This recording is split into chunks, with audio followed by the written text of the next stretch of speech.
This is the Uptick Network Stock Day Podcast, sponsored by InvestorsHangout.com. Penny stock news and interviews from the microcap world. Public information on OTC, pink sheets, and microcap stocks from around the world. With your host, Everett Jolly. On today's show, we have a returning guest. I'm excited to have him back on the show. He is Mark Kaye, CEO of StrikeForce Technologies Incorporated. Well, they trade on the OTC market under the ticker symbol SFOR. StrikeForce Technology provides a suite of online products that help prevent cyber theft and data breaches by protecting customers, employees, and partners in real time at every vulnerable entry point. Mark, welcome to the show. Thank you very much. I appreciate the opportunity. You know, last time I had you on the show, I was really excited about your sequential growth. And correct me if my numbers are wrong. First quarter of 2016, you guys did around $82,000. Then next quarter, you did $126,000. Third quarter, you did about $183,000. Well, you did $329,000 in the first 9 months of 2016 compared to $221,000 in 2015. Where are we at in that sequential growth and going forward? And that's a great start, and I really appreciate the opportunity. Our numbers have gone up, I'd say, drastically in some ways, even though they're not huge yet. They're growing. They're growing, absolutely. And we do see them continually growing, and that's the better news. We're definitely selling in the marketplace. Our products are getting tremendous in there. In Amazon, we're selling on through the web, and we've been noted as the best product out there selling in Amazon, and that's growing now. And we're starting to do additional marketing in Amazon, and we have many companies within Amazon selling our products as well. So that's starting to grow, as well as all the other stores, and that's just in the retail business, and that's just on GuardID and Mobile Trust, which are two of our major products. We've actually increased a lot of the work on GuardID. Again, we're doing it a lot for the content for our resellers. ACS we talked about as being one of our better resellers in the marketplace. They're selling. They've already just sold it to some major companies. You can see who they are when you go online, and they're selling them as part of their key products as well. We did finally get the first sale, and that is going to be followed by many others. And until ACS puts out PR releases, we cannot talk about it much. But it will start increasing our sales in the first quarter, as I've said all along. We thought we might do it the fourth quarter, but we're not. But this first quarter, we're starting to see some sales, and we're going to see some large sales going up in the next couple of months, definitely. We also, besides all those sales that will be going up, and therefore our numbers should be increasing this year as well. We also just put out actually Friday we'll be putting out our new website, which is totally new. It will look very different, very professional, and we'll be selling every product through the new website, which will be out this Friday. So let me ask you this. We're done with the fourth quarter. When are those revenues actually going to be published out there? Well, I can never say when, because whenever I say when, people come at me that day and say they're not there. So obviously we have to get them out before the end of March 31st, and we have 15 days beyond then to get them out. We will get them out during that time frame that we're allowed to. We've always done it, and we always will. So we will definitely get it out before mid-April or April 14th, or whatever the date is around that. Possibly out before the end of March. The auditors have started working with us, and there's a lot of work to be done in doing it. But we definitely will be getting it out before it's late. My guest today is Mark Kaye. He is the CEO of StrikeForce Technologies. They trade on the OTC markets under the ticker symbol SFOR. Last time you and I spoke, you guys were in some kind of litigation situation. Where are we at on the litigation, patent, and intellectual property of InFingers? Right, and that's a great question. I get asked that question many times every single day. So let me answer it and hopefully clear it up for people that all have the same question. We are definitely moving forward with our three lawsuits. As I've said what they are, they're Duo, Centrify, and I can't remember the last one right this second, TrustWave. All three are being done. They're being done by Blank Rome. They're actively being processed, and yes, they could take 2 to 3 years. Maybe one could be less. We just don't know, and I can't even guesstimate. But the good news is, I said at one point in time that we should have other lawsuits. We are actually going to have another 3 to 4 other lawsuits starting by the end of February through another set of attorneys that we just hired. I can't mention who until it's announced. And they will be doing 3 to 4 additional lawsuits. We do have something like 20 some odd lawsuits we could go after if we wanted to, and definitely these 3 or 4 will be some big hits. So we feel once we close 1 or 2 of these and or win a couple of these, we think we can move a lot faster. But these also could take a couple of years. So we will have another set of lawsuits going out on top of the ones we already have, keeping us very busy. Bring my listeners up to speed what the lawsuits are about.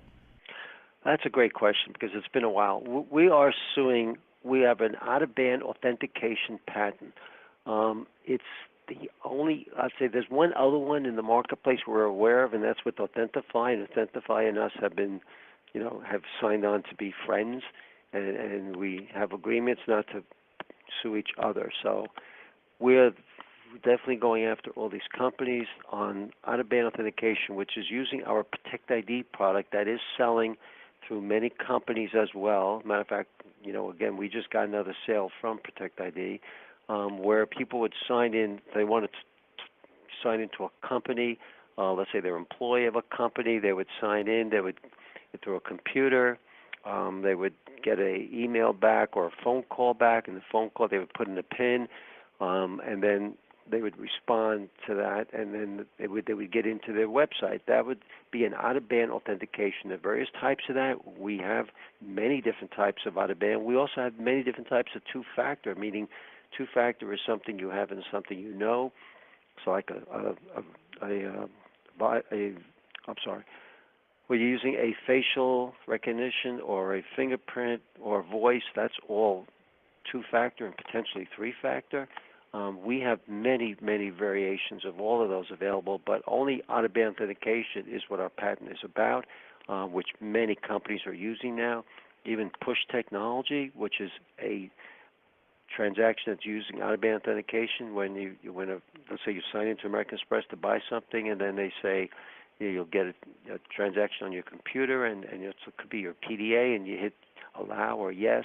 That's a push transaction response. That is out-of-band authentication. That's all part of our patents that we are definitely going after companies for. I look at your market cap at around 11.3 million and your stock price, and I say to myself, this company is so undervalued in so many different facets, and I'll bring some of those facets up.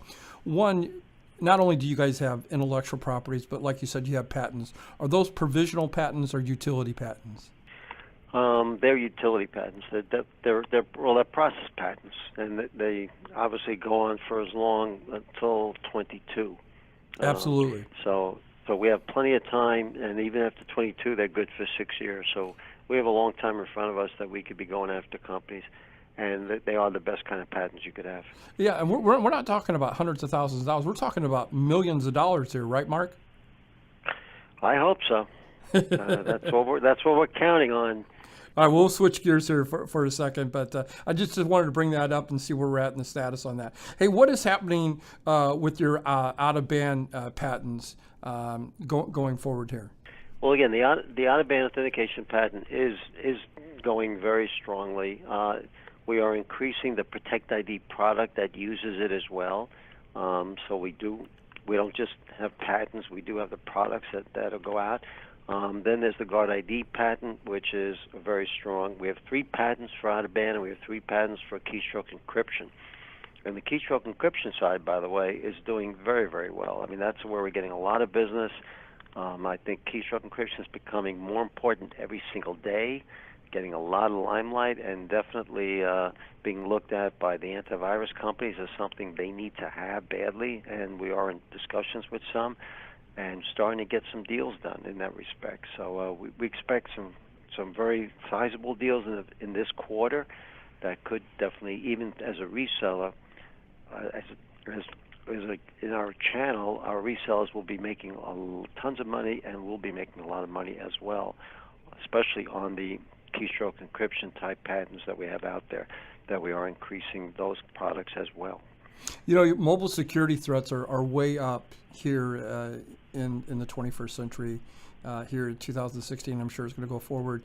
Are you guys doing anything, having any new products in the hoppers for mobile security threats?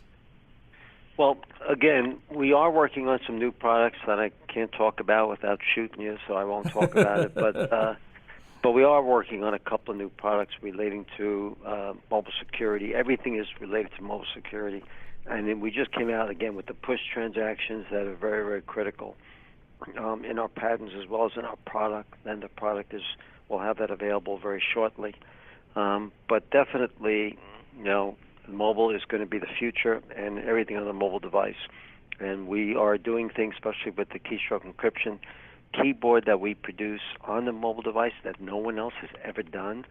Makes us very, very unique in that space, and we're leveraging that heavily. And we're seeing a lot of large opportunities in that space. So yes, we are definitely doing more products. Mark Kay, CEO of StrikeForce Technologies, is our guest today. They trade on the OTC markets under the ticker symbol SFOR. In closing here, Mark, is there anything that we didn't get a chance to touch upon that you would like to get out there to the listeners? I'll just say real quickly again, keep in mind we are having a new website. It will be available this Friday. Please get out there Friday, test it out, look it out. It's very, very new. We definitely also having a lot of sales coming up in this quarter, so I think we should see a lot of activity in the marketplace. And once we put out a PR, it'll be announced. Until which time it won't be. And that website web address is still going to be StrikeForceTech.com? Correct. Same website, same name, very different look and feel. I want to thank you for coming on the show today. I wish you nothing but the best, and we're going to talk to you in a month or two. Great. Thank you so very much. Appreciate it.